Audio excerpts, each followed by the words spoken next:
मुअज़्ज़िज़ नाज़रीन, अस्सलाम वालेकुम। सुल्तान मोहम्मद फ़ातिह की किस्त नंबर 37 के आखिरी हिस्से में खुशामदीद। किस्त के आगाज में हम देखते हैं कि सुल्तान और मुफ्ती सब जानवरों को ज़िबा करने से पहले दुआ मांगते हैं। फिर जानदारली कहता है कि जनाब सिपाहियों के लिए रोज़ाना जानवर ज़िबा किए जाते हैं। कुछ जानवर खाने के लिए इस्तेमाल होते हैं और कुछ ज़रूरियात ज़िंदगी के लिए महफूज रखे जाते हैं। मगर ये सब क्यों हो रहा है मेरे सुल्तान?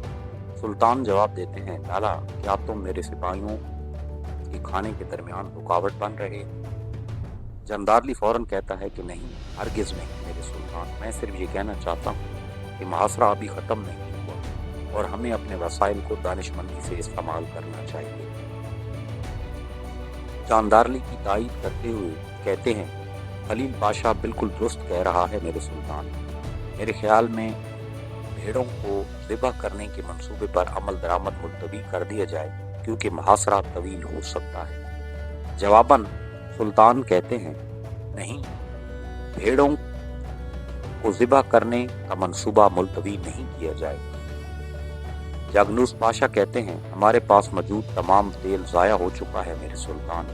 फिर बहादुर बे कहते हैं, ज़मीन से नया तेल निकालने में वक्त लगेगा मेरे सुल्तान। ये सुनकर सुल्तान कहते हैं, क्या हम इन तमाम जानवरों को बेकार में ज़िबा कर रहे हैं? हम इनकी चर्बी निकाल कर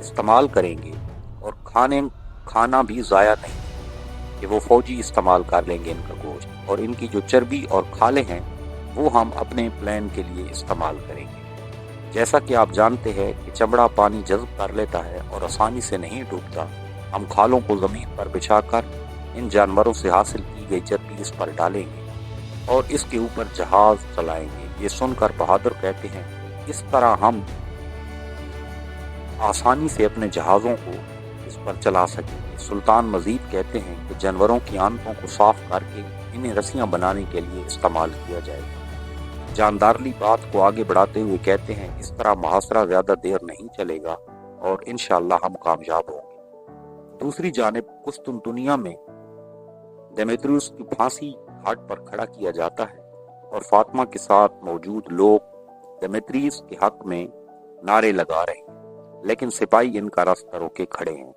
फातिमा अपने साथियों से कहती है, शहनशाह के आने तक कोई हरकत नहीं करेगा। अगले ही लम्हे शहनशाह अपने मुहाफ़िज़ों के साथ सामने आता है और देमेत्रियुस के हिमायती मजीद जोश में नारे लगाने लगते हैं। शहनशाह कहता है, मैं शहनशाह कॉन्स्टेंटीन, मेरे शहर और मेरी सल्तनत से गद्दारी करने वाला जो कोई भी होगा, इसका अंजाम मेरे भाई से मुख्तलिफ नहीं होगा। ये सुनकर लोग शहनशाह के खिलाफ गद्दार गद्दार के नारे लगाना शुरू कर देते हैं। शहनशाह कहता है, क्योंकि तुम्हें मुझ पर यकीन नहीं, तो देमेत्रियुस खुद अपनी ज़बान से अपनी गद्दारी का इतराफ़ करेगा। फिर वो देमेत्रियुस से कहते हैं कि सल्तनत के लिए अपना आखिरी एहसान कर दो। जलाद देमेत्रियुस के मुंह पर कपड़ा हटाता है और देमेत्रियुस ऐलान करता है कि अगर इस शहर के साथ किसी ने गद्दारी की है तो वो शहनशाह कॉन्स्टेंटीन है, के अलावा कोई और नहीं हो सकता। ये सुनकर तमाम लोग शोर मचाते हैं, देमेत्रियुस सच कह रहा है, देमेत्रियुस सच कह रहा है।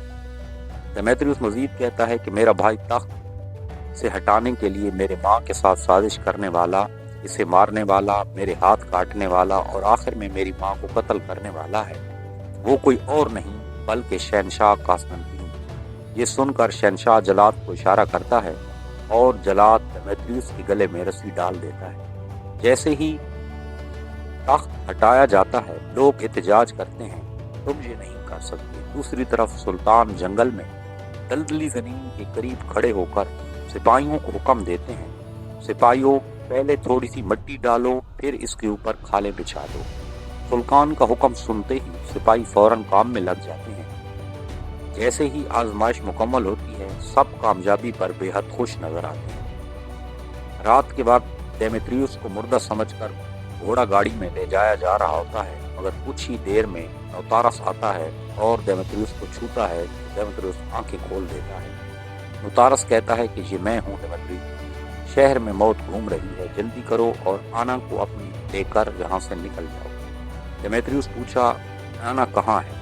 नौतारस कहता है, जहाँ से तुम निकलने वाले हो वही तुम्हारा इंतजार कर रहे हैं। اگلی صبح سلطان بحری جہاز پر کھڑے ہوتے ہیں اور بلند آواز سے کہتے ہیں، حضرت سلیمان علیہ السلام نے ہر چیز پر بڑھ کر اللہ کا نام سب سے بڑا لکھا۔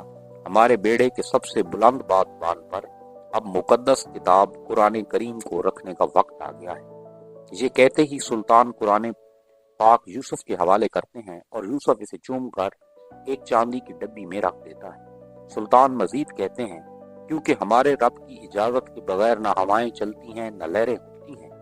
سپاہی قرآن پاک کو لے کر بادبان پر چڑھ رہا ہوتا ہے۔ سلطان بلند آواز سے کہتے ہیں، اے میرے بہادر سرداروں، میرے مجاہدوں، جان لو یہ ریاست، یہ قوم رسول اللہ صلی اللہ علیہ وسلم کے نقش قدم پر اسلام کے پرچم تلے اکٹھی ہوئی ہے۔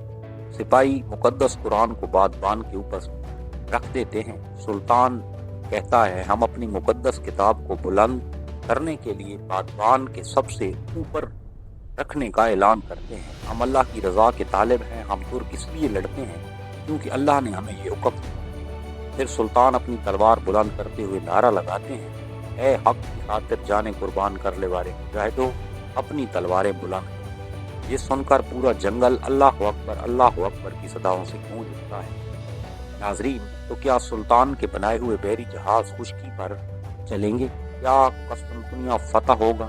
کیا دیمیتریوس قسطنطنیہ سے نکلنے میں کامیاب ہو جائے گا؟ یہ سب جاننے کے لیے اگلی قسط ضرور دیکھیں۔ اگر آپ کو یہ ویڈیو پسند آئی تو لائک کریں، چینل کو سبسکرائب کریں اور اپنے خیالات کا اظہار کمنٹ باکس میں ضرور کریں اور بیل آئیکن کو پریس کر دیں تاکہ ہماری ہر نئی آنے والی ویڈیو آپ کو سب سے پہلے مل سکے۔